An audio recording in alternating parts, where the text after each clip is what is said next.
ආයුබෝවන් දරුවනේ අපි අද කතා කරන්න යන්නේ ජෛව පද්ධති තාක්ෂණ වේදයේ විෂය නිර්දේශයේ 12 වන ශ්‍රේණියේ අවසාන පාඩම විදිහට පවතින පාලිත පාරිසරික තත්ත්වය යටතේ භෝග වගාව කියන පාඩම සම්බන්ධයෙන්. අපි මූලිකවම බලමු මොකද්ද මේ පාලිත පාරිසරික තත්ත්වය යටතේ භෝග වගාව කියන්නේ කියලා. මේ කියන මාතෘකාවෙන්ම අපිට පැහැදිලි වෙනවා මෙතනදී අදහස් කරන්නේ යම් පරිසර තත්ත්ව කිහිපයක් පාලනය කිරීම හරහා භෝග වගාව සිදු කිරීම කරන්නේ කොහොමද කියලා තමයි මේ කොටසදී අධ්‍යයනය කරන්න යන්නේ කියලා. එහෙනම් අපි මුලින්ම දැනගන්න ඕනේ මොන වගේ පාරිසරික තත්ත්වද යම් ශාකයක් ගත්තොත් ඒ ශාකයේ පවතින්න පුළුවන් මොන වගේ පාරිසරික තත්ත්වද කියලා. එහෙම අවබෝධයක් හඳුනාගත්තට පස්සේ තමයි ඒවා පාලනය කිරීම සම්බන්ධයෙන් අපිට අධ්‍යයනය කරන්න පුළුවන් වෙන්නේ. ඉතින් අපි මුලින්ම බලමු නම් මේ ශාකයක් ගත්තොත් එහෙම ශාකයක ප්‍රධාන වශයෙන් දකින්න හම් වෙන පරිසර පද්ධති මොනවද කියලා. ශාකයක් ගත්තාන් පස්සේ ශාකයක ප්‍රධානම හඳුනගන්න පුළුවන් ප්‍රධාන පද්ධති දෙකක් තියෙනවා. සාමාන්‍යයෙන් සත්වයක් ගත්තොත් එහෙම සත්වයක් නිර්මාණය වෙන්න ගොඩක් අවස්ථාවල විශාල පද්ධති ප්‍රමාණයක් අවශ්‍ය වීම සිදු වෙනවා. දැන් මිනිස්සෙක් ගත්තොත් එහෙම පළඟේ තියෙනවා රුධිර සංසරණ පද්ධති තියෙනවා, ශ්වසන පද්ධති තියෙනවා, වෛශ්‍රායී පද්ධති තියෙනවා.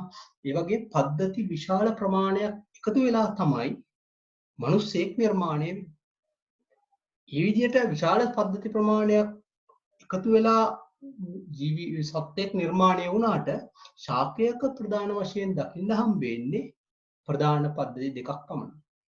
ඒ ප්‍රධාන පද්ධති දෙක විදිහට අපිට ප්‍රධානව දකින්න හම් වෙනවා අපිට පැහැදිලිව හඳුනා ගන්න පුළුවන් පොළවෙන් ඉහළට පිහිටන බාහිර වායුගෝලයේ දකින්න හම් වෙන මෙන්න මේ ඉහළට තියෙන පද්ධතියට ගහක තියෙන ඉහළ කොටසට අපි සාමාන්‍යයෙන් කියනවා ප්‍රෝහ පද්ධතිය කියලා. ඒ වගේම පොළොව අභ්‍යන්තරයේ භූමිය අභ්‍යන්තරයේ පිහිටන මෙන්න මේ පද්ධතියට අපි කියනවා මූල පද්ධතිය. මේ කොටසට අපි කියනවා මූල පද්ධතිය. කියන්නේ සාමාන්‍යයෙන් ගහක් නිර්මාණය වීම සඳහා ප්‍රධානව බලපාන පද්ධති දෙකයි තියෙන්නේ. එකක් තමයි ගහේ ඉහළ කොටස වන ප්‍රෝහ පද්ධතිය සහ පොළොවෙන් අභ්‍යන්තරයට පිහිටලා තියෙන මූල පද්ධතිය. අපි බලමු මේ කියන ප්‍රධාන පද්ධති දෙක මොන වගේ පරිසර තත්ත්වයකටද පවතින්නේ කියලා. කොට තමයි අපිට පුළුවන් වෙන්නේ මේ පරිසර ශාකයේ ප්‍රධානව තියෙන පද්ධති දෙක පිළිලා තියෙන පරිසර අපිට ඕන විදිහට පාලනය කිරීම සිදු කරන්න. මේ කියන ගහක සාමාන්‍යයෙන් පොළොවෙන් ඉහළට මේ බාහිර වායුගෝලයේ පිහිටලා තියෙන කොටසේ තියෙන මෙන්න මේ ප්‍රෝහ පද්ධතිය අඩංගු පරිසරයට අපි කියනවා වායෝ පරිසරය කියලා. ඒ වගේම පොළොව මට්ටමින් පහළ පොළොව අභ්‍යන්තරයේ පිහිටලා තියෙන මේ මූල පද්ධතිය පිහිටලා තියෙන පරිසරයට අපි කියනවා භෞමික පරිසරය. මේ සාමාන්‍යයෙන් ගහක තියෙන ප්‍රධාන පද්ධති දෙක පිහිටලා තියෙන ප්‍රධාන පරිසර දෙකක් අපිට හඳුනා ගන්න පුළුවන්. ප්‍රෝහ පද්ධතිය පිහිටලා තියෙනවා වායෝ පරිසරයේ, මූල පද්ධතිය පිහිටලා තියෙනවා භෞමික පරිසරයේ. ඉතින් මේ පාඩමේදී අපි මූලිකවම අධ්‍යයනය කරන්න යන්නේ මෙන්න මේ කියන ප්‍රධාන පරිසර දෙක පිළිබඳව. අපි මුලින්ම පාඩම පටන් ගන්න කලින් හොඳ අවබෝධයක් තියෙන්න ඕනේ මේ පාඩමේ අපි කොච්චර ප්‍රමාණයක් අධ්‍යයනය කරනවද මොනවා සම්බන්ධයෙන්ද අධ්‍යයනය කරන්න කියලා. එහෙම අවබෝධයක් තියාගෙන පාඩම දිහා බලාගෙන ගියොත් අපට පහසුවෙන්ම මේ පාඩම අවබෝධ කර ගැනීමේ හැකියාව ලැබෙනවා. ඒක නිසා අපි මෙතනදී ප්‍රධානව අපි මූලිකවම මේ පාඩමේ පටන් ගන්න කලින් කියනවා මේ පාඩමේ අපි අධ්‍යයනය කරන්න යන්නේ මේ පාලිත පාරිසරික තත්ත්වයට තේ භෝග වගාව කියන කොටසේදී අපි කතා කරන්න යන්නේ මේ භෝග වගාවයක නැත්නම් භෝගයක ශාකයක් ගත්තාම ශාකයේ ප්‍රධාන වශයෙන් දකින්න හම් වෙන පාරිසරික තත්ත්ව දෙක කියන පාරිසරික තත්ත්ව දෙන වායෝ පරිසරය සහ භෞමික පරිසරය යන දෙක පාලනය කරලා ඉවර වෙලා භෝගයක අස්වැන්නේ ප්‍රමාණය සහ ගුණාත්මක භාවය ඉහළ නංවා ගැනීම සඳහා භාවිතා කරන තාක්ෂණික ක්‍රමවේද පිළිබඳව තමයි මෙන්න මේ පාඩමේදී අධ්‍යයනය කරන්න යන්නේ. වායෝ පරිසරයයි භෞමික පරිසරයයි පාලනය කිරීම සඳහා භාවිතා කරන තාක්ෂණික ක්‍රමවේද පිළිබඳව තමයි අපි මේ පාඩමේදී අධ්‍යයනය කරන්න. ඉතින් මේ පාඩමක් ඕනෑම පාඩමක් පටන් ගන්නකොට අනිවාර්යෙන් ඔය කියන පාලිත පරිසර තත්ත්වය යටතේ භෝගෝගාව කියන එකට හැඳින්වීමක් ගොඩනගන්න වෙනවා. අපි බලමු මේ කියන පාඩමෙත් මේ පාලිත පරිසර තත්ත්වය යටතේ භෝගෝගාවට තියෙන හැඳින්වීම මොන වගේද කියලා. උත්තර කියනවා පාලිත පරිසර තත්ත්වය යටතේ භෝගෝගාව කියලා හඳුන්වන්නේ භෝගයක් වගා කිරීමේදී එම භෝගී උපස්තරයේ ලෙස පවතින විවිධ මාධ්‍ය හා වායෝ පරිසරයට කෘත්‍රිම ප්‍රශස්තත්ව ලබා දී භෝගවල වර්ධනය අස්වැන්නේ ගුණාත්මක ප්‍රමාණය හා ගුණාත්මක බව වැඩි දියුණු කිරීමට කටයුතු කිරීම පාලිත පරිසර තත්ත්වය යටතේ භෝගෝගාව ලෙස හැඳින්වෙනවා. අන්න දැන් ඔයාලට පැහැදිලි නේද? මම මේ හැඳින්වීම කියන්නේ අපි මෙච්චර වෙලාවල් ඉගෙන ගත්ත දේ නැත්නම් කතා කරපු දේ තමයි කියන්නේ. මේකෙදි ප්‍රධානව කියනවා භෝගයක් වගා කිරීමේදී භෝගයට උපස්තරය ලෙස පවතින මාධ්‍ය. අන්න ඒ කියන්නේ භෞමික පරිසරය හෝ වගා කරලා තියෙන මාධ්‍ය හා වායෝ පරිසරයට ප්‍රධාන පරිසර දෙක මාධ්‍යයි වායෝ පරිසරයට කෘත්‍රිම ප්‍රශස්ත තත්ත්ව ලබා දී. අන්න කෘත්‍රිම ක්‍රමවේද පාවිච්චි කරලා ඒ කියන තත්ත්වයට අර ශාකයට ඕන ප්‍රශස්ත තත්ත්ව ලබා දීලා භෝගයේ වර්ධනය අස්වැන්නේ ප්‍රමාණය ගුණාත්මක බව වැඩි දියුණු කිරීම සඳහා කිරීමට තමයි පාලිත තත්ත්වයට මෙන්න මෙතනදී ප්‍රධානව කරන්නේ මේ හැඳින්වීම කියන දේවල් කටපාඩම් කරන්න යන්න එපා. මේ හැඳින්වීමම කියන දේ අපිට අර අවබෝධයෙන් මතක හිටිනවා. මෙතනදී ප්‍රධානව කරලා තියෙන්නේ භෝගයේ ප්‍රධානව තියෙන මාධ්‍යයි වායෝ පරිසරයටයි කෘත්‍රිම ප්‍රශස්තතා දීලා භෝගයේ වර්ධනය අස්වැන්නේ ප්‍රමාණය ගුණාත්මක බව වැඩි දියුණු කියලා ඉවරලා පාලිත පරිසරත වැඩි දියුණු කිරීමට තමයි පාලිත තත්ත්වයට භෝගෝගාව කියන්නේ.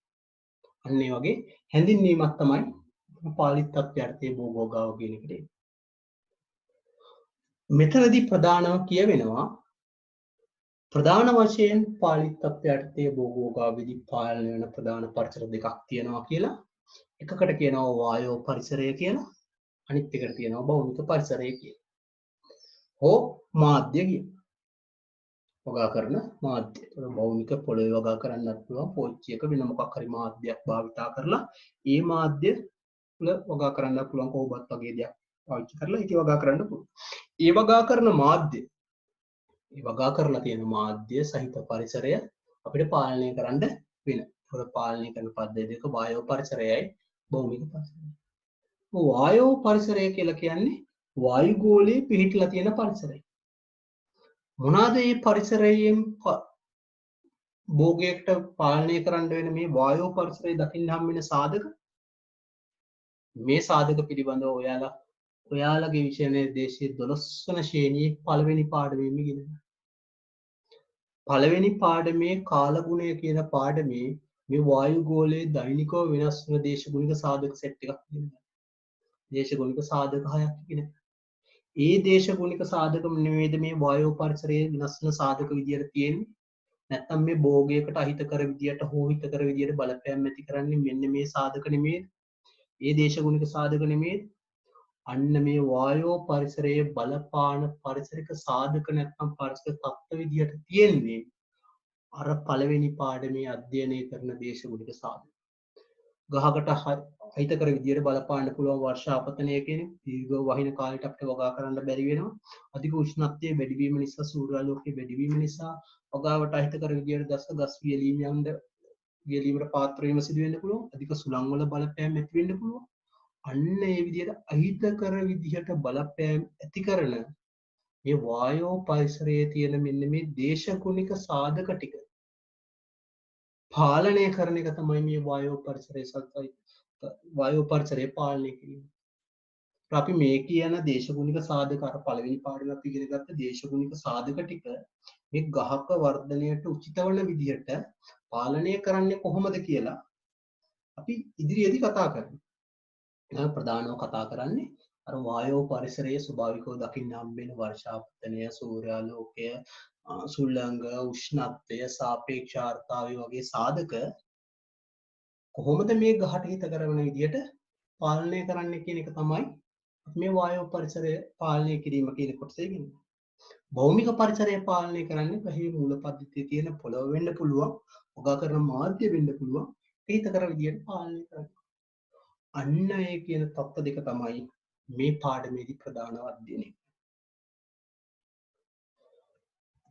ඔක්කොටම කලින් අපි මූලිකවම බලමු මේ විදිහට පරිසර තත්ත්ව පාලනය කරන අර බාහිර වායුගෝලයේ තියෙන අහිතකර වෙන්න පුළුවන් පරිසර තත්ත්ව පාලනය කරලා පොළවෙන් සිදුවෙන්න පුළුවන් භූමියෙන් හටගන්න පුළුවන් ගොඩක් වෙලාවට අහිතකර ලෙඩ රෝග ආදී සුද්ධ ජීවීන් ආසාදනය වෙන්න පුළුවන්. ඒ වගේ තත්ත්ව වලින් නැත්නම් විෂ රසායනික ද්‍රව්‍ය වගේ දේවල් නිසා පස නිසරු වෙලා තියෙන්න පුළුවන්. පස්සේ අහිතකර විෂ රසායනික ද්‍රව්‍ය අඩංගු වෙලා තියෙන්න පුළුවන්. එන්නේ වගේ තත්ත්ව වලින් භෝගයන්ට සිදුවෙන්න පුළුවන් හානි වළක්වලා මේ පරිසර තත්ත්ව පාලනය කිරීම මගින් ලැබෙන වැදගත්කම නැත්තම් වාසි මොනවද?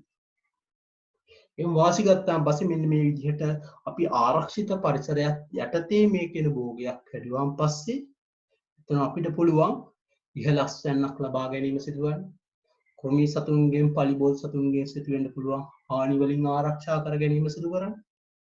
සාමාන්‍ය වැහි කාලවලදී ගොඩක් වෙලාවට වගාවක් සිදු කරගන්න බැරි වෙලා ගස් ඇදගෙන වැටීම් වගේ දේවල් සිදු වෙන්න පුළුවන්, මල් හැලීම් වගේ දේවල් සිදු වෙන්න පුළුවන්. ඒ වයින් ආරක්ෂා කරලා අවුරුදු පුරාම අපිට අස්වැන්නට යන්න පුළුවන්. මේ වගේ වැදගත්කම් විශාල ප්‍රමාණයක්. අපි බලමු මේ වගේ තියෙන දකින්න හම්බ වෙන වැදගත්කම් කිහිපයක් මොනවද? මේ කියන පාරිසරික තත්ත්වයටදී භෝගාව කිරීම කියන එකෙන් ලැබෙන වාසි නැත්නම් වැදගත්කම් කිහිපයක් මේ විදිහට සරලව බලමු. මෙතනදී අපි කියනවා අහිතකර කාලගුණික තත්ත්ව වලින් භෝගයට විය හැකි හානි කියන දේවල් වළක්වා ගන්න පුළුවන්. අධික වර්ෂාපතන, අධික හුලඟින්, දැඩි සූර්යාලෝකයෙන් සිදුවෙන්න පුළුවන් හානි අපිට වළක්වා ගන්න පුළුවන් මේ විදිහට ආරක්ෂා කරලා අර පාරිසරික තත්ත්ව ටිකයි භෞමික පරිසර තත්ත්ව ටිකයි පාලනය කරගත්තොත් අපිට පුළුවන් මේ විදිහට අහිතකර කාලගුණික තත්ත්ව වලින් සිදුවෙන්න පුළුවන් හානි ටික වළක්වා ගන්න. වාරයට මෙන්ම අවාරයටද භෝග නිෂ්පාදනය ඉහළ. වාරයට භෝග නිෂ්පාදනය කාල ශාකවල අවාරයටයි වාරයටයි කන්න දෙකටම අපිට භෝග නිෂ්පාදනය කරගැනීමේ හැකියාව ලැබෙනවා. පලිබෝධ හා රෝග හානි වලින් භෝග ආරක්ෂා කරගත හැකි වීම, එදී රෝග ඇතිවද පහසුවෙන් පාලනය කරන්න පුළුවන්. රෝග හා පලිබෝධ පාලනය සඳහා කෘෂි රසායනික ද්‍රව්‍ය භාවිතා නොකිරීම හෝ අවම ලෙස යොදා ගැනීම නිසා ආහාර විෂ වීම. දක් වෙලාවට අපි මේ විදිහට ආරක්ෂා කරලා හදන නිසා ගහට හැදෙන්න පුළුවන් පලිබෝධ වල සිදුවන හානි, රෝග වලින් සිදුවෙන්න පුළුවන් හානි ගොඩක්ම අල්ප මට්ටමක තමයි තියෙන්නේ. ඒක නිසා ඒවයි භාවිතා කරන්න ඕන රසායනික ද්‍රව්‍ය ප්‍රමාණය, කෘමිනාශක, වල්නාශක වගේ දේවල් අවම ප්‍රමාණයෙන් භාවිතා වීම නිසා ආහාර විෂ වීම වගේ දේවල් සිදු වෙන්නේ නැති හින්දා ආහාරයේ ගුණාත්මක භාවය වැඩි වෙනවා. ඒ හරහා පරිසරයේ තියෙන්න පුළුවන් පස, ජලය, වාතය වගේ දූෂණය වීම කියන එක වළක්වා ගැනීමේ හැකියාව ලැබෙනවා කියලා කියනවා. ඒ වගේම ආරක්ෂිත ගෘහ තුළ ඉහළ පෙළ ඝනත්වය පවත්වා ගැනීම මගින් ඉහළ අස්වනු මට්ටම් කරා ළඟා විය හැකි වේ. සාමාන්‍යයෙන් අපිට අවශ්‍ය විදිහට උපරිම ආලෝක ප්‍රමාණයක් අපිට ශාකවලට ලබා දීමේ හැකියාවක් තියෙනවා නම් මේ විදිහට ආවරණය කරපු කලාපයක් තුළ ලබා දෙන්න හැකියාවක් තියෙනවා. අපිට පුළුවන් සාමාන්‍ය පරිසරයේ අපි ගස් ඈතින් හිටවන්නේ ගස් අතර පරතරයක් පිටවන්නේ. නැත්නම් ගස් අතර තියෙන ඕන පැල අතර පරතර අපි හැමතිස්සෙම නිර්දේශ කිරීම සිදු කරන්නේ මෙච්චර දුරකින් මේ පැල හිටවන්න කියලා නිර්දේශ කරන්නේ. ඒ ගහේ වර්ධනයට සහ සූර්යාලෝකය ලබා ගැනීමට තියෙන පහසුව ප්‍රයෝගී කරගෙන තමයි. අපිට ආලෝකය වගේ දේවල් කෘත්‍රිමව අවශ්‍ය ප්‍රමාණයෙන් ලබා දීමේ හැකියාව තියෙනවා නම් අපිට පුළුවන් ඊට වඩා අඩු දුරකින් පැල පවත්වාගෙන වැඩි පැල ප්‍රමාණයක් ස්ථානයක නඩත්තු කර ගැනීම සිදු කරනවා. ඒ හරහා අපිට මේ කියන අහිතකර පාරිසරික තත්ත්ව ඇතිවීම කියන දේවල් පාලනය කරලා අපිලාට පැල්ලම් වුණා පස්සේ සාපේක්ෂ ආර්ථාය වගේ දේවල් වැඩි වෙනවා. ඒ හරහා ලෙඩ රෝග ව්‍යාප්ත වෙන්න පුළුවන් ටක් ගාලා ඒක වළක්වලා ඒ තත්ත්ව අපිට පුළුවන් විදිහට පාලනය කරන්න පුළුවන් නම් මේ වගේ ව්‍යුහයක් අභ්‍යන්තරේ ඒ හරහා අපිට වැඩි අස්වැන්නකට යන්න පුළුවන් සීමිත ඉඩ ප්‍රමාණය. ඒකත් මේ පාලිත පරිසර තත්ත්වයටදී භෝග වගාවේ වැදගත්කමක් විදිහට ලැබෙනවා. පොහොර හා ජලය එකම පද්ධතියකින් භෝගයෙන් ලබා දීමට හැකි නිසා අස්වනු වැඩි දියුණු වීම නිසා මෙන්ම ශ්‍රමය හා ජලය ඉතිරි කරගත්ත හැකි. මේ වගේ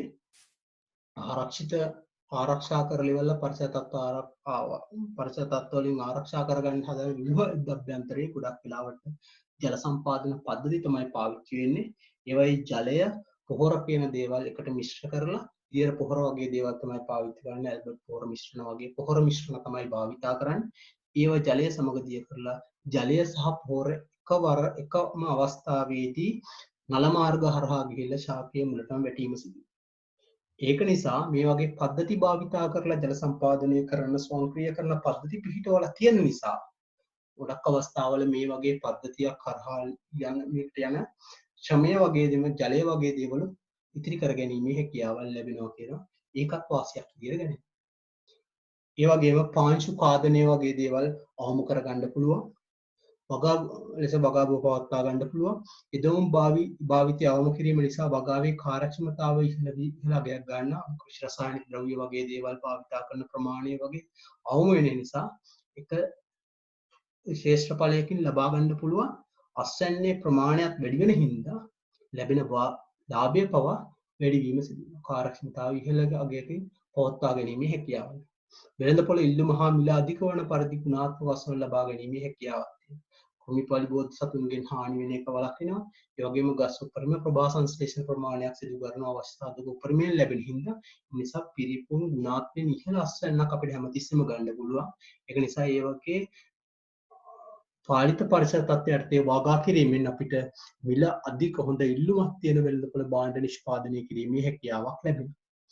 බාහිර පරිසර සාධක මගින් භෝග නිෂ්පාදනයට වන හානි අවම වන බැවින් නිශ්චිත වෙළඳපොළ ඉලක්ක ඔස්සේ වාණිජ කෘෂි කර්මාන්තයේ සැලසුම් සහගත යොමු වීමේ හැකියාව ලැබෙනවා. මේ විදිහට බාහිර පරිසර සාධක අපිට භෝගයට අවශ්‍ය වෙන විදිහට පාලනය කරන්න පුළුවන් වෙන හින්දා අපිට හොඳ වෙළඳපොළක් හදාගෙන ඒක අනුව වාණිජ කෘෂි කර්මාන්තය අනුව සැලසුම් සහගත විදිහට වගා කිරීමේ හැකියාව ලැබෙනවා. භාවිතා කරන තවන් තාක්ෂණික ක්‍රම හා තාක්ෂණික ක්‍රම ඉතා තාක්ෂණික කාර්යක්ෂම වීම ආරක්ෂක ගෘහ තුළ භෝගෝගා කිරීම නිසා කාර්යක්ෂම ලෙස භූමි කළමනාකරණය වගේ වැඩි ඵලදායක ලබා ගැනීමේ හැකියාව ලැබෙනවා. උචිත තාක්ෂණික ක්‍රමවේද භාවිතයෙන් භෝගෝගා කිරීම තරුණ ශ්‍රමයේ භාවිතා කළ හැකි වීම සහ ශ්‍රම බලකාය ආකර්ෂණීය ලෙස ස්වන් රැකියාව යොමු කළ හැකි වීම. සාමාන්‍ය පුද්ගලයෙක් බිම කොටාගෙන වගා කරන්න කැමති නැති වුණාට ඔයාලා වගේ තරුණ කට්ටිය සාමාන්‍යයෙන් පැලයක් හිටවන්න කියලා අම්මා කිව්වොත් එම අනේ අම්මේ පස්නම් අතේ ගා ගන්න බෑ. ඔය මඩ අපිට ගාගෙන ඉන්න පුළුවන්. බලන්න මෙච්චර ලස්සනට ඉන්න මේ කියන්නේ පොත ඔස්සේ පස් ගියොත් එහෙම මොනවා වෙයි? එහෙමනේ කියන්නේ. ඒ වගේ ඉඳලා මේ වගේ ඉන්න පුද්ගලයෙක්ට උනත් මේ වගේ තාක්ෂණික ක්‍රමවේද පාවිච්චි වෙලා වගා කරන තැනක් දැක්කයින් පස්සේ මේ විදිහට කරලා බලන්න. අත්දා බලන්න ඒගොල්ලෝගේ තරුණ ශ්‍රමය භාවිතා කරන්න පුළුවන්. ඒගොල්ලෝ ආකර්ෂණය කර ගැනීමේ හැකියාව ලැබෙනවා. එහරහා අපිට තරුණ ප්‍රජාව මේ කියන කෘෂි කර්මාන්තයට භෝගකාවට ඇද ගැනීමේ හැකියාවල් ලැබෙනවා මේ වගේ තාක්ෂණික ක්‍රමවේද කෘෂි කර්මාන්තයට භාවිතා කිරීම හරහා. අන්න මේ වගේ වාසි ගොඩක් ලැබෙනවා මෙන්න මේ භෝගෝගාවේදී පරිසර පාලිත පරිසර තත්ත්වයට භෝගෝගා කිරීම හරහා. අපි බලමු මේ කියන පාලිත පරිසර තත්ත්වයට භෝගෝගා කිරීම සඳහා ප්‍රධානව පාලනය වෙන වායෝ පරිසරය භෞමික පරිසරය කියන පද්ධති දෙකේ මේ කියන පරිසර පද්ධති පාලනය කර ගැනීම සඳහා ප්‍රධාන භාවිතා වන තාක්ෂණික ක්‍රමවේද මොනවාද? මේකෙදි වායෝ පරිසරය පාලනය කර ගැනීම සඳහා ඉදිකරන ව්‍යුහවලට අපි කියනවා ආරක්ෂිත ගෘහ කියලා. සාමාන්‍යයෙන් ගහක් ගත්තොත් එහෙම ගහට ආරක්ෂාව සැලසීම සඳහා අපිට බෑනේ කවදාවත් ගයක් ඇතුළට දාලා වහලා තියන්න. සාමාන්‍යයෙන් ඔයාලගේ පොඩි කාලේ දැන් වුණා අම්මලා වුණා හදිසියේ ඕගොල්ලෝ ආරක්ෂා කරගන්න ඕලව්වේ ගිහලා කළුවේ කැත වෙයි කියන ඒවා ආරක්ෂා කරගන්න ඕගොල්ලෝට කරන්න තියෙන දේ තමයි ඕගොල්ලෝ තියෙන වෙලාවක අපි ගිහිල්ලා ගයක් හදාගෙන සාමාන්‍ය මිනිස්සු ඒකේන අහිතකර තත්ත්වවලින් ආරක්ෂා වෙන්න, වැස්සෙන් ආරක්ෂා වෙන්න, අධික අවුල් වෙන්න ආරක්ෂා වෙන්න ගෙවල් හදාගෙන ගේ ඇතුළට එලා ඉන්න. හැබැයි ඒ වගේ අහිතකර විදිහට බලපාන්න පුළුවන් ගහක අහිතකර තත්ත්ව පාලනය කර ගැනීම සඳහා මේ වායු පරිසරයේ වායු ගෝලයේ සිදුවෙන අහිතකර තත්ත්ව පාලනය කර ගැනීම සඳහා අපිට කවදාවත් අමාරුයි ගහක් අරගෙන ගිහිල්ලා ගයක් ඇතුලෙන් තියලා. ගහට අවශ්‍ය වන සාධක වෙනයි අපේ වර්ධනයට අවශ්‍ය වන සාධක වෙනයි. සාමාන්‍යයෙන් ගස් කියන ඒවා හැමතිස්සෙම ප්‍රභා සංශ්ලේෂණය කරන්නේ. යා ප්‍රභා සංශ්ලේෂණය කරොත් තමයි ඇති තරම් ආහාර නිෂ්පාදනය කර ගැනීමේ හැකියාවක් ලැබෙනවා. ගහක ප්‍රභාසංශ්ලේෂණය කියන ක්‍රියාවලියට අනිවාර්යෙන් සූර්යාලෝකය ලැබෙනවා. ඒ කියන්නේ හොඳට සූර්යාලෝකය ලැබෙන තැනක තමයි අපි ගහක් තියන්නේ. හැබැයි ඒ විදිහට සූර්යාලෝකය ලැබෙන්නයි කියලා සම්පූර්ණ ගස් ටික එලි කරලා ඉවර හොඳට අවුව වැටෙන තැනක තියලා තිබ්බොත් එහෙම වහින අවස්ථාවකදී අධික වර්ෂාපතනයක් නිසා මේ ගහට හානි සිදු වෙනවා. ඒක නිසා අපිට මේ සියලුම පරිසර සාධක ගහට ලැබෙන විදියට ගහ ආරක්ෂා වන විදියට ඒ භෝගයට ගැලපෙන ගෘහයක් හදන්න වෙනවා. අන්න ඒ විදියට ඒ කියන ගහකට ගැලපෙන විදියට හදාගත්ත ගෘහවලට අපි කියනවා ආරක්ෂිත ගෘහ නැත්නම් ආරක්ෂිත ව්‍යුහ කියලා. වායෝ පරිසරයේ සිදුවෙන්න පුළුවන් අර අධි වර්ෂාපතනය, ආලෝකය, සුළංක උෂ්ණත්වය වැනි තත්ත්වවලින් ආරක්ෂා කර ගැනීම සඳහා හිතකර විදියට බලපාන්න පුළුවන් තත්ත්ව හිතකර විදියට වර්ෂාපතනය සාමාන්‍ය හිතකර විදියට ලැබෙනවා. ගස්වල වර්ධනයට ජලය ලබා ගැනීමට වර්ෂාපතනය හිතකර වෙනවා. වැඩි වුණොත් අහිතකර විදියට බලපෑම් ඇති වෙනවා. මේ අහිතකර විදිහට බලපෑම් ඇති කරන දේශගුණික සාධක වලින් මේ පැල ආරක්ෂා කර ගැනීම සඳහා අපි ඉදි කරන ව්‍යුහවලට කියනවා ඒ විදිහට හදාගන්න ව්‍යුහයකට කියනවා ආරක්ෂිත ගෘහයක්. නැත්නම් ආරක්ෂිත ව්‍යුහයක් කියලා. ඒක අභ්‍යන්තරේ අපිට අන්න වායෝ පරිසරය පාලනය වෙන විදිහට හදාගන්න පුළුවන්. අපි මෙතනදී අය කියන වායෝ පරිසරයේ තියෙන වර්ෂාපතනය, ආලෝකය ඔක්කොම මේක අභ්‍යන්තරේ කොහොමද පාලනය වෙන්නේ කියලා අපි ඉදිරියේදී කතා කරනවා. පාලනය කරන්නේ කොහොමද කියලා කතා කරනවා. දැන් මූලිකවම ඉගෙන ගත්තා මේ වායෝ පරිසරය දැන් ප්‍රධාන පරිසර දෙකක් නේ පාලනය වෙන්නේ කොහොමද කියලා ඉගෙන. ඒතකොට මේ ප්‍රධාන කොටසේදී නැත්නම් මේ පාඩමේදී ප්‍රධානව අපි අධ්‍යයනය කරන්නේ මේ වායෝ පරිසරය පාලනය කර ගැනීම සඳහා භාවිතා කරන ආරක්ෂිත ගෘහ නැත්නම් ආරක්ෂිත ව්‍යුහ සම්බන්ධීරුයි මේ භෞමික පරිසරය නැත්නම් වගාව සඳහා භාවිතා කරන මාධ්‍ය සහිත පරිසරය ආරක්ෂා කර ගැනීම සඳහා භාවිතා කරන ක්‍රමවේදයට අපි සාමාන්‍යයෙන් කියනවා නිර්පාංශු වගාව. පස් රහිත වගාව. ගොඩක් වෙලාවට පසෙන් සිදුවෙන්න පුළුවන් හානිදායක සිදුවීම් අහිතකර ශුද්ධ ජීවීන් ආසාදනය වීම වගේ දේවල් සිදුවෙන්න පුළුවන්. ඒ වගේ අහිතකර බැරලෝහ වගේ දේවල් ශාකයට උරාගෙන විෂ වීම වගේ දේවල් සිදුවෙන්න පුළුවන්. අන්න ඒ වගේ තත්ත්ව වලින් ආරක්ෂා කර ගැනීම සඳහා අපි ස්ථාපනය කරන වගා ක්‍රමවේදයකට කියනවා නිර්පාංශු වගාව. එතකොට මෙන්න මේ පාඩමේ අපි ප්‍රධානව කතා කරන්නේ ඔය ප්‍රධාන වායෝ පරිසරය පාලනය කර ගැනීම සඳහා ඉදි කරන ආරක්ෂිත ව්‍යුහ ගැනයි නැත්නම් ආරක්ෂිත ව්‍යුහ ගැනයි භෞමික පරිසරය පාලනය කර ගැනීම සඳහා භාවිතා කරන නිර්පාංශු වගා ක්‍රමවේද ගැන. ඒකෙදි අපි මූලිකවම මුලින්ම කතා කරනවා මෙන්න මේ වායු පරිසරය පාලනය කර ගැනීම සඳහා භාවිතා කරන ආරක්ෂිත ගෘහ නැත්නම් ආරක්ෂිත ව්‍යුහ ගැන. ඒක අභ්‍යන්තරේ කොහොමද මේ ආරක්ෂිත ක්‍රමවේද භාවිතා කරලා තත්ත්ව පාලනය සිදු කරගන්නේ? ඒ හරහා අපිට ලැබෙන වාසි මොනවද? ඒවා කළමනාකරණය කර ගැනීම සඳහා භාවිතා කරන තාක්ෂණික ක්‍රමවේද මොනවද කියලා අපි දැන් කතා කරනවා. ඒ සඳහා භාවිතා කරන ව්‍යුහයේ සැකස්ම සම්බන්ධ කතා කරන එක තමයි මූලිකවම කරන්නේ ආරක්ෂිත ගෘහ. මුලින්ම මේ කියන ආරක්ෂිත ගෘහ ගත්තයින් පස්සේ ඔයාලට දකින්න හම්බ වෙනවා මේ ආකාරයේ විවිධ තැන්වල විවිධ හැඩයෙන් විවිධ ක්‍රමවේද වලට නිර්මාණය වෙච්ච ආරක්ෂිත ගෘහ එක ප්‍රදේශවල දකින්න හම්බ වීම සිදු වෙනවා. ඒ කියන ආරක්ෂිත ගෘහ ගත්තයින් පස්සේ අපි මූලිකවම අධ්‍යයනය කරන්න කලින් මේ ආරක්ෂිත ගෘහවල අභ්‍යන්තර තත්ත්ව නැත්නම් එක එක හැඩ පැවතීමට ප්‍රධාන හේතු වල හැඩ පැවතීමට හේතු විදිහට බලනකොට මූලිකවම කරන දේ තමයි මේ ආරක්ෂිත ව්‍යුහ වර්ගීකරණය සම්බන්ධව එකිනෙකට වෙනස් ආකාර පවතිනවා. එහෙම පවතීම සඳහා මේ විවිධාකාරයෙන් සාදා ගැනීම සඳහා පවතීම නිසා ඒවා අපි භාවිතා කරන අවස්ථාව අනුව සහ එකේ ක්‍රමවේද හරහා ක්‍රමවේදයට මේ කියන ආරක්ෂිත ව්‍යුහ වර්ගීකරණය වෙනවා. මේ ආරක්ෂිත ව්‍යුහ වර්ගීකරණය කරන්න භාවිතා කරන ක්‍රමවේද කීපයක් ගැන අපි මෙතනදී කෙටියෙන් අධ්‍යයනය කිරීමක් සිදු කරනවා. මේ විදිහට ආරක්ෂිත ගෘහ වර්ගීකරණය කරන්න භාවිතා කරනවා ආරක්ෂිත ගෘහයේ ආරක්ෂාව ලබා දෙන ව්‍යුහාත්මක ආකාරය මුල් කරගෙන අපිට ආරක්ෂිත ගෘහ වර්ගීකරණය කරන්න පුළුවන්. ආරක්ෂිත ගෘහවල කල්පයත්ම අනුව ආරක්ෂිත ගෘහ වර්ගීකරණය කරන්න පුළුවන්. ආරක්ෂිත ගෘහ භාවිතාවට සෑදීමට භාවිතා කරන ද්‍රව්‍ය පදනම් කරගෙන වර්ගීකරණය කරන්න පුළුවන්. ආරක්ෂිත ගෘහවල හැඩය පදනම් කරගෙන අපිට මේ කියන ආරක්ෂිත ගෘහ වර්ගීකරණය කරන්න පුළුවන්. අපි බලමු මේ එකින් එක කොහොමද මේ විදිහට දකින්න හම් වෙන ආරක්ෂිත ගෘහ ආකාර වර්ගීකරණය වෙන්නේ. මූලිකවම ආරක්ෂිත ගෘහය ආරක්ෂාව ලබා දෙන ව්‍යුහාත්මක ආකාරය, ව්‍යුහයේ තියෙන ආරක්ෂාව සලසා දෙන ආකාරය මත අපි ප්‍රධාන වශයෙන්ම ආරක්ෂිත ගෘහ ප්‍රධාන කොටස් දෙකකට වෙන් කරනවා. එකකට කියනවා පූර්ණ ආරක්ෂිත ගෘහ, අනිත් කියනවා අර්ධ ආරක්ෂිත ගෘහ. මේ ප්‍රධාන කොටස් දෙකකට වෙන් කරගන්න පුළුවන් පූර්ණ ආරක්ෂිත ගෘහයි අර්ධ ආරක්ෂිත ගෘහයි කියලා. පූර්ණ ආරක්ෂිත ගෘහයක ප්‍රධාන වශයෙන්ම සිදුවෙන්නේ සම්පූර්ණ පරිසරයම ආරක්ෂා වීම සිදු වෙනවා. අර වායෝ පරිසරයෙන් සිදුවෙන්න පුළුවන් සියලුම බාධක වලින් ආරක්ෂා කර ගැනීම සඳහා අපි ආරක්ෂිත ගෘහ සාමාන්‍යයෙන් හදන්නේ වායෝ පරිසරයෙන් සිදුවෙන හානිය අවම කර ගැනීම සඳහා.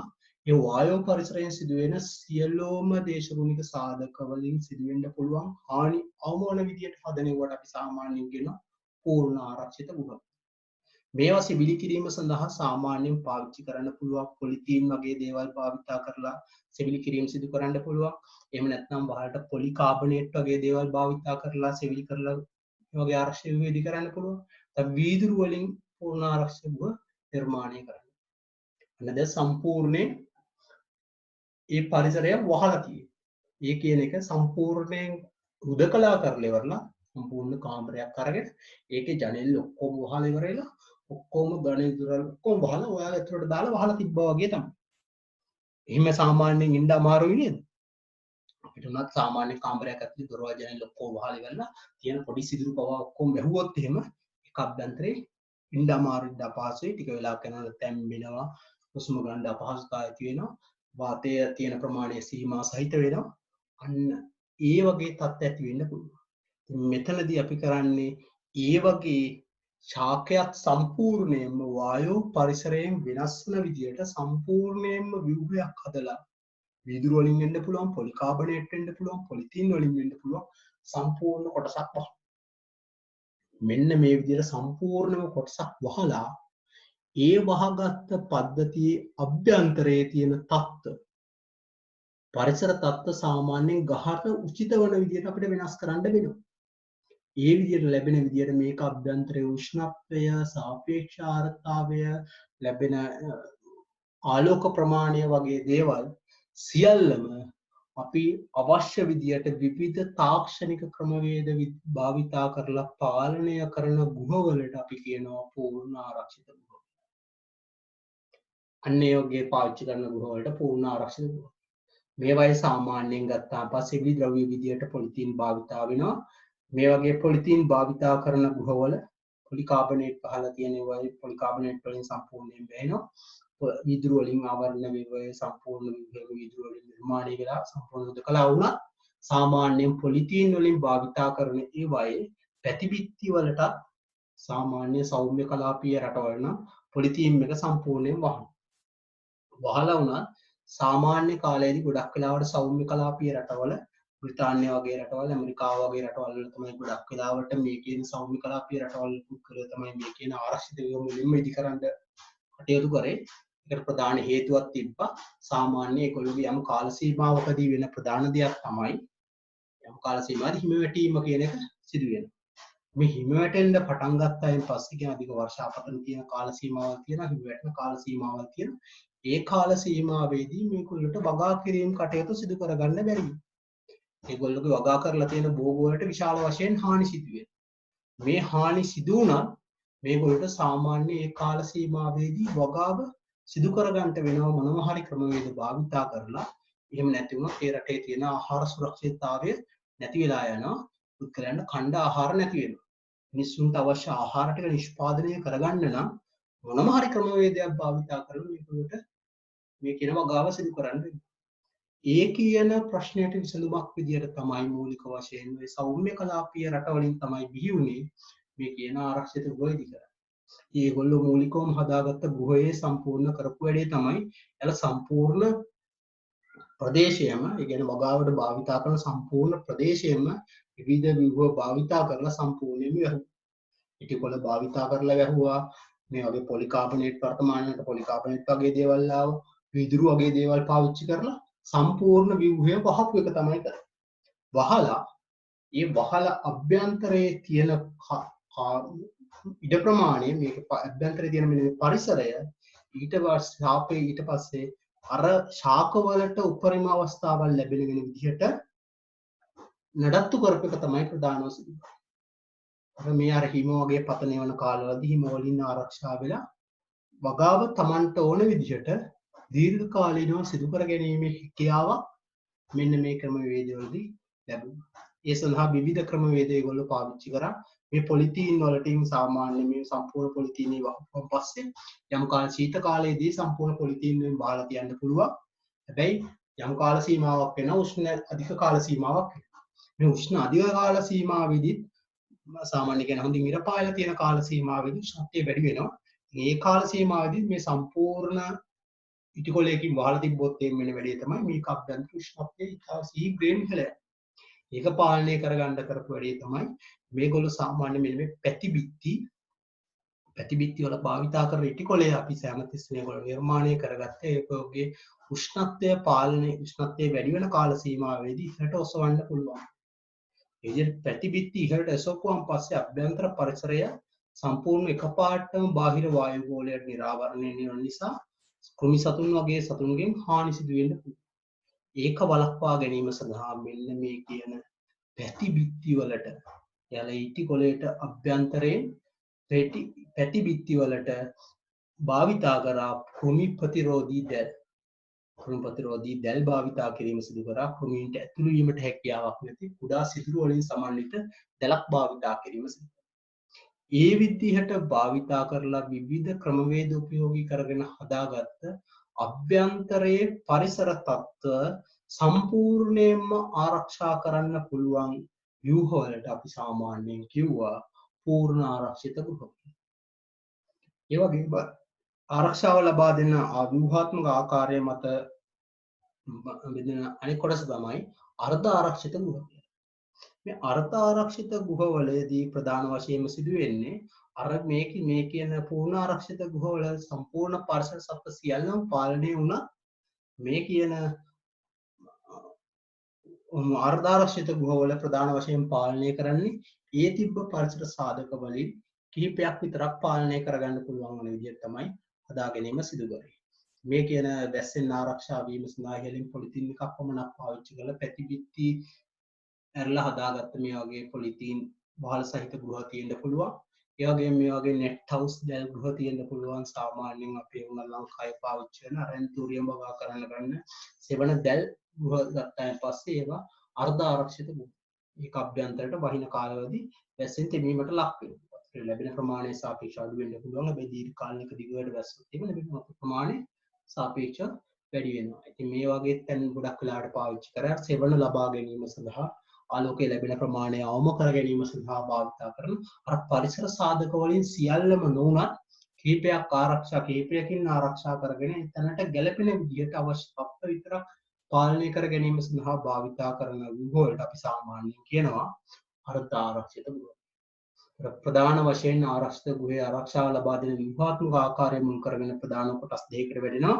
පූර්ණ ආරක්ෂිත ගෘහයි අර්ධ ආරක්ෂිත ගෘහයි කියලා දෙකකට. ඊට පස්සේ ප්‍රධාන වශයෙන්ම ආරක්ෂිත ගෘහ වර්ගීකරණයේදී ප්‍රධාන වශයෙන්ම වර්ගීකරණය වෙන්නේ ආරක්ෂිත ගෘහවල තියෙන කල් පැවැත්ම. මේ කල් පැවැත්ම අනුව වර්ගීකරණයේ තමයි ආරක්ෂිත ගෘහ ගැන වැඩි ප්‍රමාණයක් වැඩි පරාසයක ආරක්ෂිත ගෘහ ගැන අපිට කතා කරන්න පුළුවන් හැකියාව ලැබෙනවා. මේ තියෙන ආරක්ෂිත ගෘහවල කල් පැවැත්ම අපිට අනුව අපිට වර්ගීකරණය කරන්න පුළුවන්.